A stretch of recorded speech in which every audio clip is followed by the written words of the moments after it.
sabi ko huwag ka lalabas kasi naulan. Naulan nga po, pa. Nakikita ko umuulan. Ba't ka lumabas? Opo, Gusto mo magkasakit? hindi po, pa. Hindi ko Ikaw alam. umiyak ka. Hindi, may kasalanan si Jenna po. Tatanungin ko Ba't kanina ko nagpaalam? kay Mami. Ba't sa akin di ka nagpapaalam? Di ba kaya ayaw kita palabasin kasi nagkakaroon ka ng kaaway tapos umuulan? Opo, Naintindihan mo ba't kita napalo? opo. Bakit? Kasi po wala akong kasalanan doon, pa. Ba't nga kita pinalo? Kasi? Kasi tumatakbo po doon. Kasi? Para habulin kasi si Mami kasi umulan doon. Oh, bakit ka tumatakbo umuulan? Gusto mo magkasakit? Hindi po, ayaw ko nga po magpaulan. Ba't ka nga matakbo nga po doon? Opo nga pa. Nakikita ko si Mami. Tsaka nakikita ko nga. Ba't hindi lang sa inyong jello? May kasalanan siya. Ang ginawa sa'yo? May kasalanan siya. Ba't ka umiyak?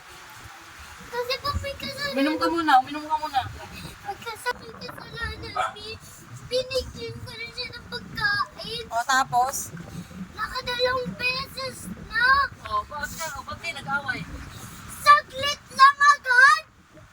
Saglit lang papasok. Pinalabas ka na? Alin niya. Sabi ko, wag na lang. Wag na lang. Saglit lang pala eh. Saglit lang pala eh. Umiyak ka, akala ko ba di ka naiyak? Uulan, nasa labas ka? Para tanungin ko yung kay Mami eh. Iyakin ka pala eh.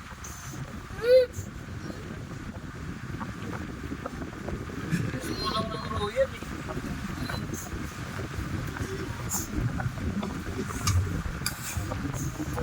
Ay, nag-away, puro pa pagkain. Ano siya binigyan ng pagkain? Ha? Wala siyang ginagawa po eh. Sabi niya di niya uulitin yung ginawa niya. Ano ba ginawa niya? Nag-away kami, tsaka buti ba siya di ba nagkahit ka ako lalo pa? Kaya Nabutas ang plastic ha? Kaya ako, ay nano ko sa kanya, pinain, tsaka bigla siyang binigyan ko siya, tsaka